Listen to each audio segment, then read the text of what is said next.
에스겔 15장 말씀인데 포도나무가 등장하고 있습니다. 그런데 우리가 지난주에 살펴본 14장 12절에서부터 23절까지에 나오는 단어들이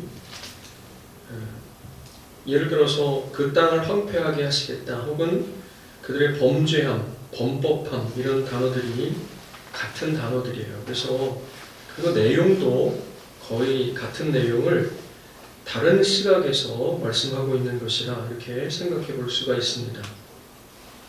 그러면서 우리가 지난주에 살펴본 것처럼 에스겔 말씀은 언제나 그랬듯이 여호와의 말씀이 내게 임하여 이르시되 로 시작하면서 그 앞에 있었던 단락과 구분을 지어주고 그러면서 맨 끝에는 나 주 여호와의 말이니라 하면서 역시 그 단락을 마무리 짓고 있어서 15장은 1절에서부터 8절까지 한 단락으로 이루어져 있음을 우리가 알 수 있습니다. 그러면서 말씀은 우리가 충분히 읽어서 이해할 수 있는 말씀의 내용이라고 할 수 있어요. 2절에 보면 포도나무가 모든 다른 나무보다 나은 것이 무엇이냐 이렇게 말씀하십니다. 포도나무가 다른 나무들과 구분되고 구별되는 것은 한 가지밖에 없죠. 뭐냐면 포도를 맺히는 거예요.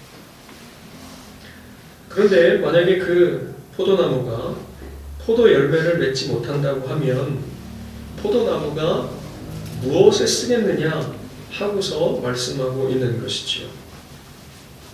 3절에서는 무엇을 제조할 수 있겠느냐 했는데 예를 들어서 포도나무를 가지고 의자를 만들 수 있겠냐 아니면 책상을 만들 수 있겠냐 이렇게 말씀하시는 거죠. 그냥 우리가 아는 포도나무 생각하면 될 것 같아요. 주변에 포도나무들이 좀 있어요. 그래서 가을이 되면 포도를 앞에 꺼내놓고 파는 그 뒤에 보면 포도나무들이 있지요. 그 포도나무들 가지고서 몇 그루를 합한다고 해도 뭐 어떤 기술 좋고 예술적인 성향이 있는 사람이 꼭 만들 수도 있겠지만 일반적으로는 의자나 책상이나 어떤 가구들을 만들기에 적합하지 않죠. 또 그 가운데 가장 간단한 거 나무 못을 만들어서 그릇이라도 걸 수 있겠느냐 말하는 것이에요. 그럴 수 없다는 것이죠. 그러니까 포도나무가 포도 열매를 맺지 못하면 그저 땔감이 되는 것밖에는 없다. 그래서 땔감이 된 이후에 불에 타버린 포도나무 가지는 타기 이전에도 아무짝에도 쓸모 없었는데 타고 난 다음에야 더 말할 필요가 있겠느냐 이렇게 말씀하시는 거죠. 그러면서 6절에서는 그 포도나무가 바로 예루살렘 주민을 가리켜 말씀하심이라고 말하고 있습니다. 그러면서 마치 포도나무를 불에 던져 땔감이 되게 한 것 같이 예루살렘 주민들도 그와 같이 할 것이라고 말씀하고 있어요. 그러면서 7절에는 혹시 누가 그 불에서 나와도 불이 그를 따라가서 마침내 사르고 말 것이다 이렇게 말씀하지요. 그래서 이 7절을 보면 우리 지난주에 14장 후반부에서 하나님께서 4가지 재앙으로 예루살렘 이스라엘 땅을 심판하실 것인데 그 가운데 피하는 자가 남아있어 끌려 나와 그들이 포로로 먼저 끌려왔던 에스겔과 그 포로 공동체에게 올 것인데 그들의 행동과 소행을 보고 나면 그들이 위로를 받게 될 것이고 하나님께서 아무 이유 없이 그들을 심판하시는 것이 아니라고 하는 사실을 그때야 비로소 알게 될 것이라고 했는데 그때 피하는 자가 남아있어 끌려 나온 사람들 이 사람들은 어쨌든 하나님께서 예루살렘을 심판하시는 중에서 피해서 나온 사람인데 그러면 하나님께서는 악인을 벌하시고 선인들을 살리신다고 하는 것이 아닌가 의심이 들 수도 있지만 그 목적을 이루고 난 다음에는 그 뒤에 이어지는 지금 오늘 15장 본문에서 바로 그들을 가리켜 말씀하심이 아닌가 생각될 만한 말씀이 나오는 거죠. 포도나무 같은 예루살렘을 불사르는 가운데에서 혹시 나와서 피하는 자들이 있을지라도 그 불이 따라가서 결국에는 그들을 멸할 것이라고 말씀하고 있는 거죠. 그러면서 그 대적을 통해서 마침내 그들이 여호와인 줄을 알게 될 것이다. 이렇게 말씀하시는데 여기에 이 그들은 누구냐면 에스겔 앞에 있는 포로 공동체를 얘기하는 거겠지요. 그러면서 그 땅을 황폐하게 할 것인데 그 이유가 뭐냐면 그들의 범법함이다. 이렇게 말씀하고 있어요. 8절을 다시 한번 읽어보겠습니다. 시작. 내가 그 땅을 황폐하게 하리니 이는 그들이 범법함이니라. 나 주 여호와의 말이니라 하시니라. 아멘. 여기 범법함이라고 되어 있는데 원어는 신실하지 못하게 행함이라고 하는 말이에요. 그래서 요거는 동사와 명사가 같은 단어예요. 그래서 한 번은 동사로 한 번은 명사로 사용이 된 겁니다. 그래서 강조하는 것이에요. 신실하지 못하게 행함이 무엇인지 여기에서는 알기가 어려운데 그래서 오늘은 포도나무 혹은 포도원이라고 하는 말씀으로 성경에 주요한 부분이 있어요. 그것이 어디냐면 첫 번째로는 이사야 5장입니다. 여러분 그래서 그 앞에 이사야 5장을 한번 펴서 읽어보겠습니다. 나는 내가 사랑하는 자를 위하여 노래하되 내가 사랑하는 자의 포도원을 노래하리라. 내가 사랑하는 자에게 포도원이 있으며 심히 기름진 사내로다. 땅을 파서 물을 제하고 극상품 포도나무를 심었도다. 그 중에 망대를 세웠고 또 그 안에 술틀을 팠도다. 좋은 포도 맹기를 갈았더니 들포도를 맺었도다. 예루살렘 주민과 유다 사람들아 구하노니 이제 나와 내 포도원 사이에서 사리를 판단하라. 내가 내 포도원을 위하여 행한 것 외에 무엇을 더할 것이 있으랴. 내가 좋은 포도 맹기를 기다렸거늘 그 포도를 맺음을 덧지 들고 이제 내가 내 포도원에 어떻게 행할지를 너희에게 이르리라. 내가 그 울타리를 걷어 먹힘을 당하게 하며 그 나무를 헐어 짓밟히게 할 것이요. 내가 그것을 피하게 하리니 다시는 가시를 사절이나 꿀을 두지 못하여 찔레와 가시가 날 것이며 내가 또 구름에게 명하여 그 위에 비를 내리지 못하게 하리라. 같이 물은 만군의 여호와의 포도원은 이스라엘 족속이요 그가 기뻐하시는 남은 유다 사람이라. 그들에게 정의를 바라셨더니 도리어 허하기요 그들에게 공의를 바라셨더니 도리어 부르짖음이었도다. 아멘. 하나님께서 극상품 포도나무를 심었어요. 그리고 기대하셨던 것은 좋은 포도 맺기를 바라시는 것인데 들포도를 맺었다 이렇게 말씀하셔서 번역은 마치 다른 종류의 포도 열매를 맺은 것 같지만 원어에는 심한 악취 나는 포도, 썩어서 냄새나는 포도를 얘기하는 거예요. 좋은 포도 맺기를 위해서 열심히 농부가 노력하였지만 결국 맺은 것은 썩어서 악취 나는 포도였다는 것이죠. 그래서 이 농부가 취한 행동이 뭐냐면 울타리를 걷어 먹힘을 당하게 한 거예요. 그런데 거기 먹힘이라고 하는 단어에 숫자가 써있고 밑으로 내려가면 불사름이니까 에스겔 우리가 보고 있는 15장 말씀과 맥이 같은 것이라고 할 수가 있겠죠. 그리고 담을 헐어서 짓밟히게 하는 것이에요. 결국에 6절에 황폐하게 될 것이고 하늘도 비를 내리지 못하게 되어서 그 포도원은 다 망가져 버리게 되는 것이죠. 그게 주인의 뜻이에요. 그러면서 7절에 그것은 포도원과 농부의 이야기가 아니라 하나님과 이스라엘의 이야기인 것을 말씀하시는 것이죠. 포도원은 이스라엘 족속이고 포도나무는 유다 사람들이고 하나님께서 기대하셨던 좋은 포도 열매는 정의와 공의. 그런데 그들이 맺었던 썩어서 악취나는 포도 열매는 포악 부르짖음이었다는 것이에요. 그 포악과 부르짖음의 내용이 8절에서부터 그 뒤에 길게 나와 있습니다. 그래서 8절 맨 끝에 보면 화 있을진저, 11절 맨 끝에 보면 화 있을진저, 20절, 21절, 22절에도 맨 끝에 보면 화 있을진저, 화 있을진저, 화 있을진저. 다 읽으면 좋겠지만 그 부분만 따로 떼어서 읽어보면 8절에 가옥에 가옥을 이으며 전토에 전토를 더하여 빈틈이 없도록 하고 이 땅 가운데에서 홀로 거주하려 하는 자들, 이게 포악과 부르짖음의 내용이에요.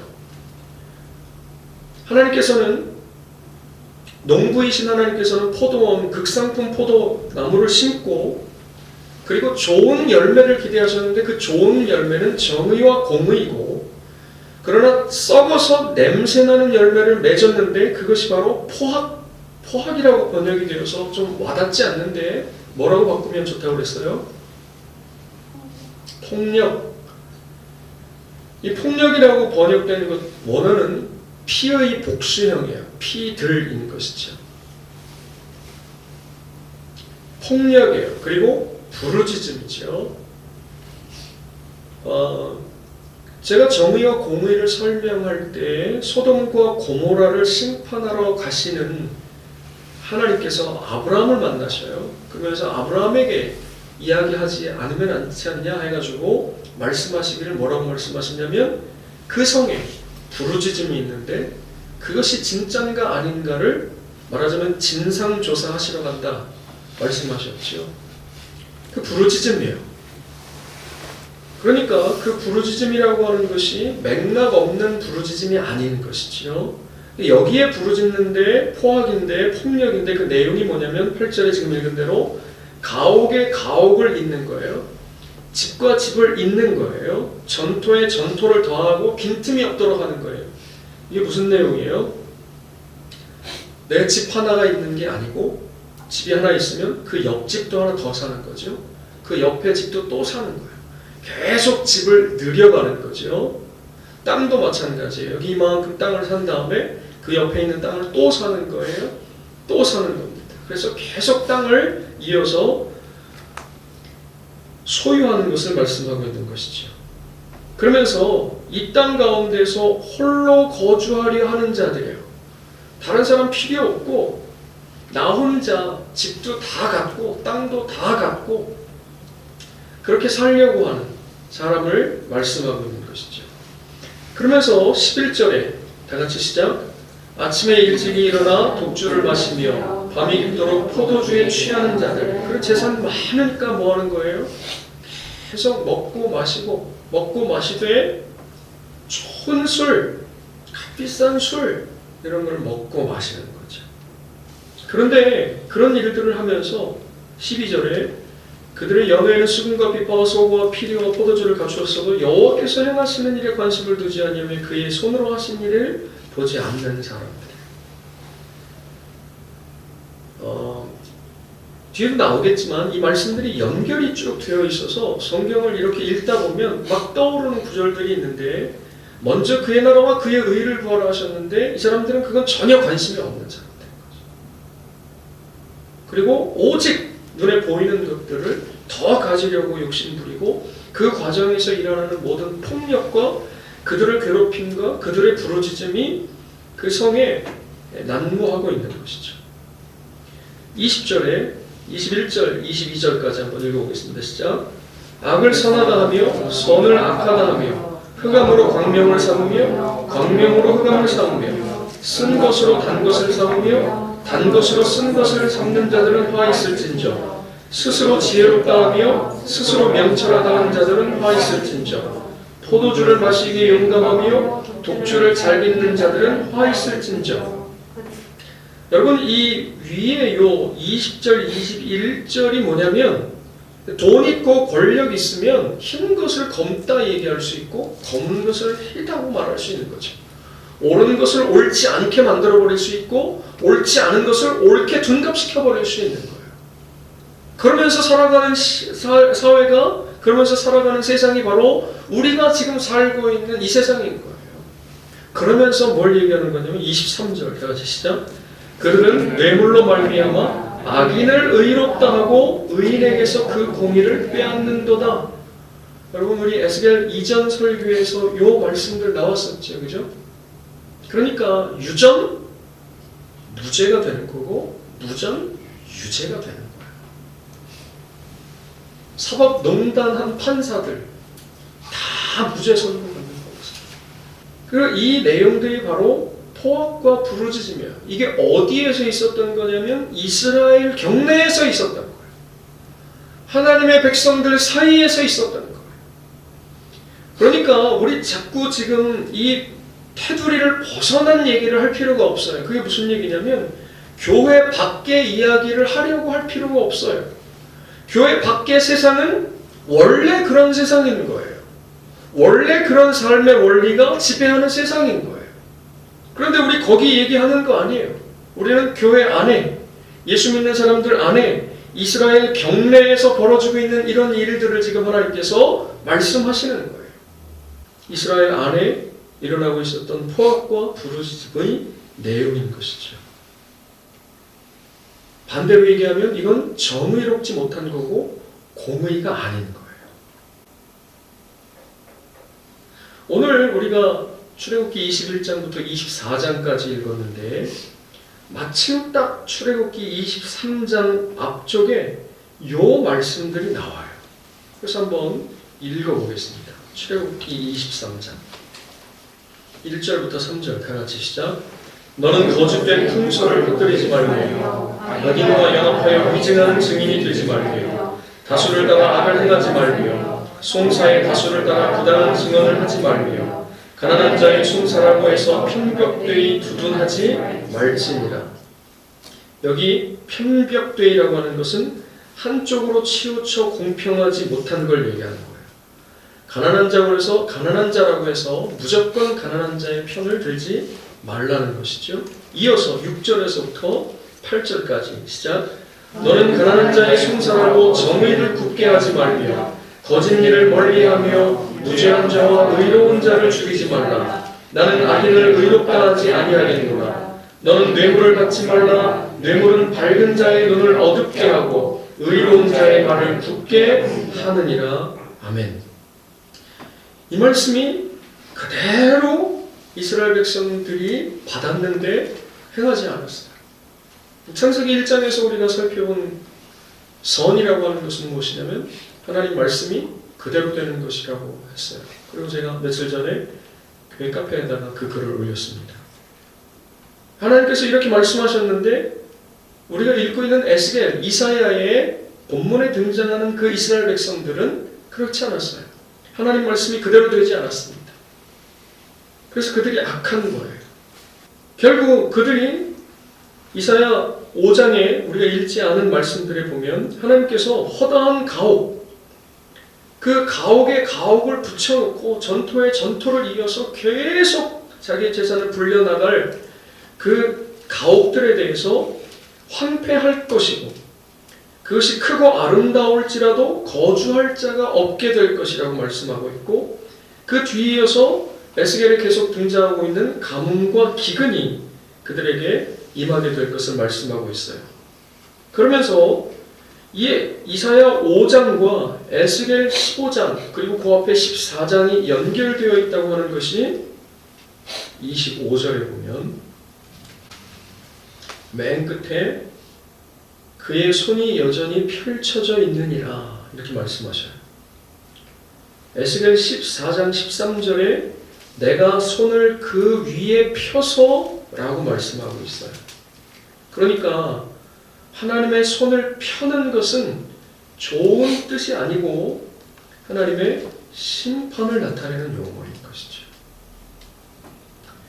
그런 정의와 공의를 구하셨으나 오히려 폭력과 부르짖음이 난무했던 이스라엘을 하나님께서는 당신의 손을 펼치시는 일, 즉 심판을 행하시는 일을 통해서 그들을 멸해버리실 것을 말씀하고 있는 것이죠. 또 한 군데에 포도나무가 나와요. 그건 어디냐면 신약의 요한복음입니다. 요한복음 15장 1절에서부터 12절까지만 읽겠습니다. 12절까지 교독하겠습니다. 나는 참 포도나무요 내 아버지는 농부라. 물은 내게 부어주사 열매를 맺지 아니하는 가지는 아버지께서 그것을 제거해 버리시고 물은 열매를 맺는 가지는 더 열매를 맺게 하려 하여 그것을 깨끗하게 하시느니라. 너희는 내가 일러준 말로 이미 깨끗하여졌느니라.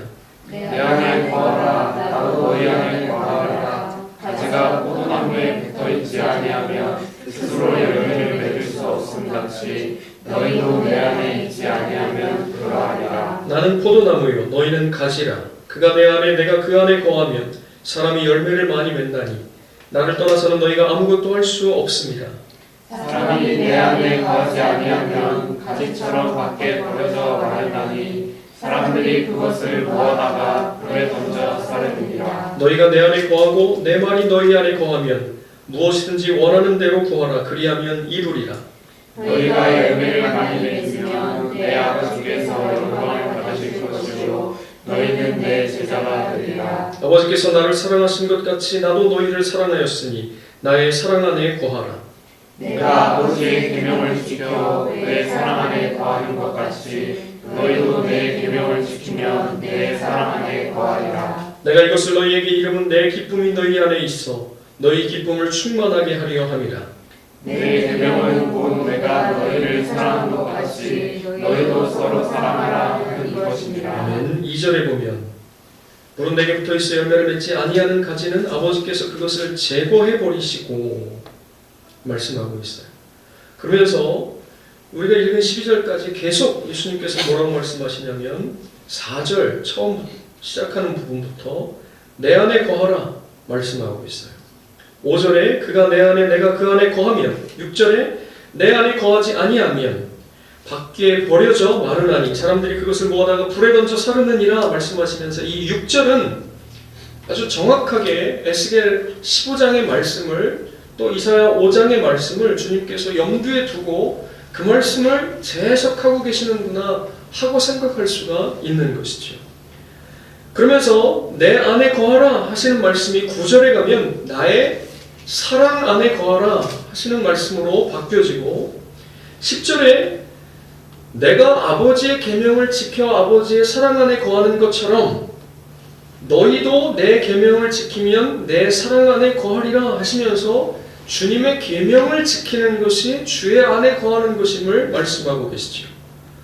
그러면서 12절은 그 계명의 정체가 무엇이냐면 내가 너희를 사랑하는 것 같이 너희도 서로 사랑하는 것이다 이렇게 말씀하고 있어요. 그래서 만약에 할 수만 있다면 세 개의 본문을 옆으로 이렇게 놓고 비교하면서 읽어가는 거죠. 그러면 정리가 돼요. 에스겔 15장에서 하나님께서 이스라엘을 심판하시는 이유는 뭐냐면 그들의 범법함이라고 번역된 신실하지 못하게 행함에 신실하다 하는 게 무엇이냐면 언약 관계에서 성실한 것을 얘기하는 거예요. 이게 도대체 무슨 말이냐? 하나님께서 사람들하고 언약을 맺으셔요. 언약. 그래서 우리가 구약 신약 보통 이렇게 얘기하잖아요. 옛 언약, 새 언약. 다윗과 맺으셨던 다윗 언약, 아브라함과 맺으셨던 아브라함 언약, 노아와 맺으셨던 노아 언약 혹은 무지개 언약. 하나님께서 모세를 통해서 이스라엘 백성들과 맺으신 시내산 언약, 이런 언약을 맺으신 거예요. 우리가 언약이라고 하는 말을 잘 사용하지 않죠. 더 우리 마음속에 와닿는 단어는 뭐냐면 계약이요. 계약하고는 조금 뉘앙스가 다르긴 하지만 그래도 그런 계약을 생각해 볼 수가 있어요. 우리가 보통 계약 관계를 성경적으로 이야기할 때는 부동산에 가서 쓰는 계약서인 그런 그림도 있어요. 그런데 좀 더 정확하게는 결혼할 때 남자와 여자가 만나서 사실은 계약을 맺는 거죠. 계약을 맺어요. 그걸 나라가 인정해주고 두 사람이 부부라고 하는 것을 증명해주는 거죠. 계약을 맺을 때 이렇게 물어요. 남편에게.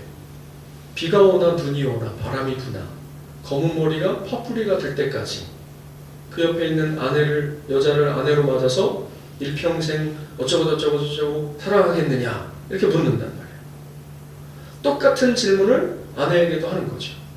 그러면 남편과 아내가 계약을 맺고 이제부터 함께 살면서 그 계약 사항을 준수해 나가야 하는 거예요. 그죠? 근데 그 계약 사항은 우리는 좀 시적인 표현이고 두루뭉술하고 좀 형이상학적이지만 사실은 좀 더 명확하게 계약을 써놓는다 그러면 부동산에 가서 계약하는 거하고 똑같은 거예요. 1번 일주일에 절반은 남편이 설거지를 하고 절반을 아내가 설거지를 합니다. 아이를 양육할 때도 정확하게 50%를 남편이 그 다음에 나머지 50%를 아내가 이런 여러 가지 계약을 서로 간에 결혼할 때 그렇게 하는 사람은 없죠. 그러나 그런 계약이 암묵적으로 존재하죠. 남편은 일반적인 상황에서 남녀 차별이 아니고 나가서 열심히 일해서 돈을 벌어서 가족을 부양해야 하고 옛날 스타일이네요. 요즘에 이렇게 얘기하면 이게 무슨 시대에 뒤떨어진 이렇게 얘기하니까 일반적인이 아니고 옛날 스타일로 얘기해서 아내는 그러면 그 벌어다준 돈을 집에서 잘 살림을 하고 아이들을 잘 양육하고 이거 진짜 성차별이네요. 이렇게 얘기하면 법에 걸리겠네요. 어쨌든 그런 계약이 존재한다 이거예요. 그죠? 그 계약이 서로 간에는 뭐로 짊어지게 되느냐면 의무로 짊어지게 되는 거예요. 그 의무를 각각에게 주어진 의무를 다 감당할 때 그걸 각각의 뭐라고 그랬냐면 의라고 그랬죠. 의. 째다카예요. 정의라고 하는 거지. 그리고 그 각각의 관계에서 째다카 정의를 다하는 사람들이 모여서 공동체를 이루는 것. 그게 바로 공의가 되는 거예요. 공의는 그래서 일반적으로 공동체이기 때문에 공정한 재판 이런 것과 연관이 되어 있어요. 그런데 지금 여기에 신실하지 못하다고 하는 것은 그 언약 관계에서 의무를 다하지 않는다는 거예요. 의무를 저버렸다는 거예요. 그럼 무슨 얘기예요? 남편이 나가서 돈 벌어오지 않는 거예요. 아내가 다른 사람 만나고 돌아다니는 거예요. 아이들을 잘 양육하지 않는 겁니다. 집안일을 잘 돌보지 않는 거예요. 분명히 50% 설거지 하기로 했는데 설거지하지 않는 거예요. 이런 거에 되는 거예요. 그러면 그 계약관계, 언약관계에서 성실하지 못한 거예요. 의무를 다 준행하지 못하는 거예요. 그러면 뭐가 되느냐? 불의한 게 되는 거죠. 이걸 하나님과 이스라엘의 관계의 그림에서 보면 하나님께서는 창조주세요. 그리고 피조물인 인간이 있는 거죠. 창조주의 의무가 있고 피조물의 의무가 있는 거예요. 창조주는 모든 능력으로 보호하고 인도하고 공급해야 되는 거죠. 그럼 피조물은 뭐 하면 돼요? 그 말씀에 순종하면 되는 거예요. 그런데 아담이 그렇게 하지 않았어요. 그래서 하나님께서는 한 사람을 택하셔서 한 가족을 만드시고 그 다음에 한 민족을 만드셔서 마침내 그들과 계약을 맺으시는 거죠. 뭐예요? 내가 너만 알 거야. 너만 내 백성이야. 내가 너에게 율법을 주고 내가 너에게 은혜를 베풀고 내가 너에게 다른 민족이 경험하지 못한 특별한 은총을 내릴 거다. 이스라엘에게 하신 약속이죠. 그러면 이 이스라엘 백성들은 뭐 하면 되는 거예요? 주의 말씀대로 순종하면 되는 거예요. 그러면 이 계약 관계가, 언약 관계가 잘 굴러가는 거예요. 서로 간에. 이게 잘 굴러가는 거죠. 그런데 하나님은 의로우신 분이에요. 속성상, 성품상 의로우셔요. 그러니까 이 의무를 저버리실 수가 없는 분이에요. 성품적으로, 하나님의 본성적으로 언약 관계에서 의무를 저버리실 수가 없는, 신실하지 못하실 수가 없는, 하나님도 못하시는 게 있어요. 언약에 신실하지 못하실 수가 없는 거예요. 하나님 반드시 약속하셨냐? 그러면 지키시는 거예요. 그래서 창세기 1장에 하나님께서 만물을 창조하실 때 말씀으로 창조하셨다고 그랬는데 그 말씀이라고 하는 단어가 히브리어에는 일 혹은 사건이라는 단어하고 같아요. 누구만 그럴 수 있어요? 하나님만 그러실 수 있어요. 하나님은 말씀하시면 되는 거예요. 되는 거. 하나님께서 약속하셨다 그러면 되는 거예요. 이게 바로 언약의 신실한 하나님이에요. 여러분, 죽어봐야 천국 갑니까? 아니면 안 가도 알 수 있습니까? 안 가도 알 수 있어요. 왜요? 하나님은 어떤 분이시기 때문에요? 언약의 신실하신 하나님이시기 때문에. 그러나 이스라엘 백성들은 언약에 신실하지 못했어요. 그것을 에스겔 15장에서는 그들이 범죄했다 이렇게 말씀하고 있는 것이에요. 그러니까 하나님께서 이스라엘 백성들이 원하셨던 것은 무엇이냐면 그들에게 은혜를 베푸시고 그 백성들에게 이렇게 좀 해줘라 라고 말씀하시고 맺기를 원하셨던 좋은 포도 열매는 신실함이에요. 언약을 맺었으니 언약에 신실해라 하는 것이죠. 그건 무슨 얘기냐면 너희를 내 백성으로 삼았으니 백성답게 살면 된다는 거예요. 너희를 내 자녀로 삼았으니 자녀다우면 된다는 거예요. 그것을 요한복음의 문맥에서는 주의 계명을 지키는 거예요. 근데 그 계명이 뭐냐면 주께서 우리를 사랑하신 것 같이 서로 사랑하는 거예요. 그것이 바로 주께서 당신의 백성들을 구속하시면서 그 백성들에게 원하신 신실함이에요. 그것을 우리가 읽었던 이사야 5장의 문맥에서는 정의와 공의를 행하는 삶이죠. 그러니까 혼자 다 갖겠다고 이 세상 혼자 사는 사람처럼 집을 한 채가 아니고 두 채, 세 채, 네 채, 막 수십 채, 수백 채 땅을 여기 저기 그냥 막 다 전국에 있는 좋은 땅들은 그냥 무슨 방법을 다 동원해서라도 그렇게 다 자기 걸로 그러는 과정에 어떤 일이 일어나게 되냐면 폭력이 일어나게 되고 편법이 만들어지게 되고 불법이 자행되고 그 반대편에 있는 사람은 고통당하고 죽어가게 되고 부르짖게 되는 거죠. 그래서 그들에게 원하셨던 것은 무엇이냐면 정의와 공의를 행하는 삶이에요. 그걸 다르게 얘기하면 함께 더불어 어울려 살아가는 삶. 이것이 바로 언약에 신실하게 반응하며 살아가는 삶이라는 거죠. 그리고 나서 에스겔 말씀으로 다시 돌아오면 앞에 15장이 그 앞에 있는 지난주에 말씀드린 14장과 거의 같은 내용의 말씀이 다른 방식으로 진술되었다 이렇게 말씀을 드렸어요. 그런데 그 14장 12절에서부터 23절까지 누구를 말씀하시냐면 노아, 다니엘, 욥 이 세 사람이 여기 있을지라도 그들의 공의로 자식들도 건지지 못하고 오직 자기 자신만 건지리라 이렇게 말씀하셨는데 거기에 공의가 나와요.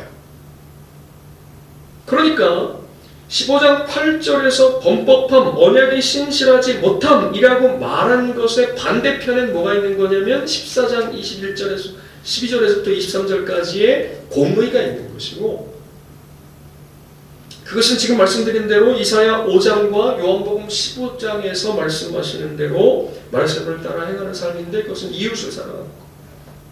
이웃을 어떻게 사랑하느냐?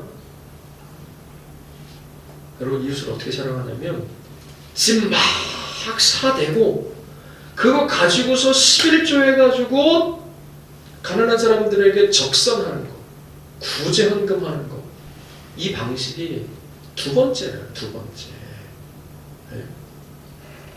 앞에 거 이거는 옳지 않은 거고요. 이건 적선하고 구제하고 동정하는 거 이건 해야 될 일이지만 이건 두 번째. 먼저 해야 되는 건 뭐냐면 그렇게 하지 말라는 거예요. 그렇게 하지 말라는 거. 하나님께서 사람에게 원하시는 것은 함께 어울려 사는 거예요. 저는 이 부분에 대해서 예전에는 그래서 가족 이러구나 하는 결론에 이른 적이 있습니다. 그러나 이번에 카페에 올린 글에도 명시했지만 기독교에는 가족을 좀 뛰어넘어야 될 것 같아요. 가족을 돌보지 말라는 얘기가 아니고 그건 누구라도 다 하는 거예요. 악한 사람이라도 자기 가족을 돌볼 줄 알아요.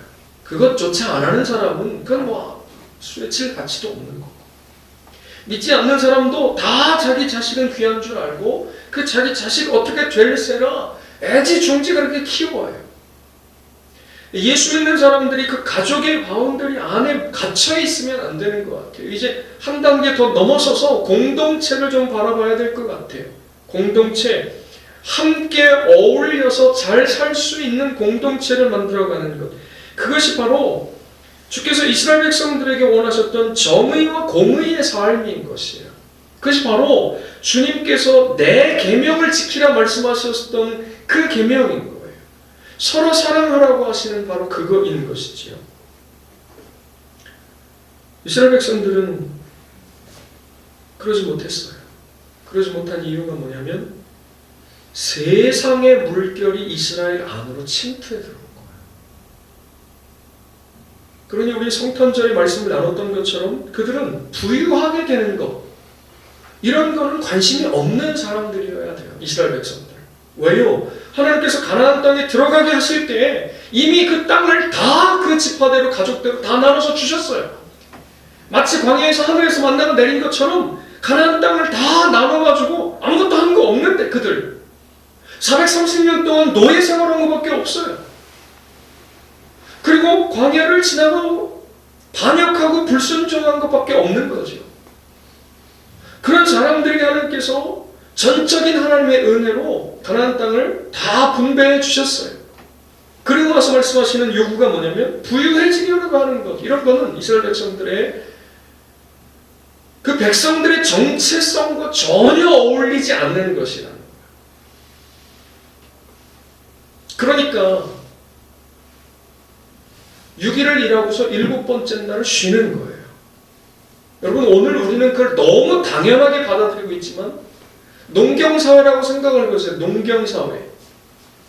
저 시골에서 교회 다니시는 분들 여름에 열심히 일하는데 어떤 사람이 주일에 일하러 안 나온 거예요. 그러면 그 사람 왜 안 나왔대? 교회에 갔대. 어이구, 팔자 좋네. 네? 팔자 좋은 거예요. 왜요? 오늘 뭐 내야 되는데? 오늘 뭐 해야 되는데? 오늘 추수해야 되는데? 오늘 뭐 해야 되는데? 해야 될 날이 뭐 농사 짓는데 주일 안식일에 이런 거 없잖아요. 그죠? 그런데 그날 쉬는 거예요. 6년을 그 땅에서 갈아서 먹고 살았으면 그러면 1년은 땅을 쉬어야 되는 거예요. 그렇게 살면서 어떤 사람에게 팔기도 하고 사기도 했어요. 그러면 49년이 지나고 나면 다 다시 돌려보내야 되는 거예요. 어떻게 그럴 수 있어요? 부유해지려고 한다면 그럴 수 없는 거예요. 그런데 그들을 하나님께서 원하시는 것이 바로 그거예요. 그게 하나님의 말씀이고 율법이고 그게 바로 정의와 공의를 행하는 삶이고 그게 바로 예수님의 계명인 것이죠. 그게 바로 언약에 신실하게 반응하며 사는 거예요. 그런데 그 주변에 있는 사람들, 이스라엘이 아닌 그 밖의 사람들은 그런 걸 몰라요. 몰라요. 그렇게 살지 않거든요. 어떻게든 부유해지려고 하는 거예요. 다른 사람을 양심이 남아있으니까 그냥 생각해 줄 수 있죠. 그러나 그것도 내가 살만했을 때의 이야기지. 이러고 다 어떻게든 더 많은 집들을 늘려가고 더 많은 땅을 소유하려고 몸부림치는 것, 그것이 바로 세상이란 말이에요. 그런데 이스라엘 백성들이 그들과 함께 섞여 살면서 이스라엘의 모습으로 쟤네 저렇게 사는데 안 굶어 죽네? 쟤 저렇게 사는데 하나님께서 복을 주시네? 쟤네 저렇게 사는데 어떻게 우리 수확한 거 보면 우리보다 더 많지? 11조를 드리는데 10개를 다 가져도 부족한, 살기 부족한데 어떻게 10분의 1을 예배당에 나갔다 바칠 생각을 하지?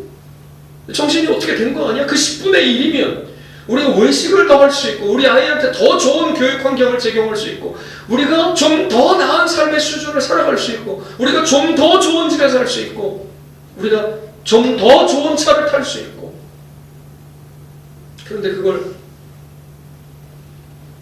아이고 저런 옷 입었는데도 좋다고 헤헤거리고 다니는 거 봐.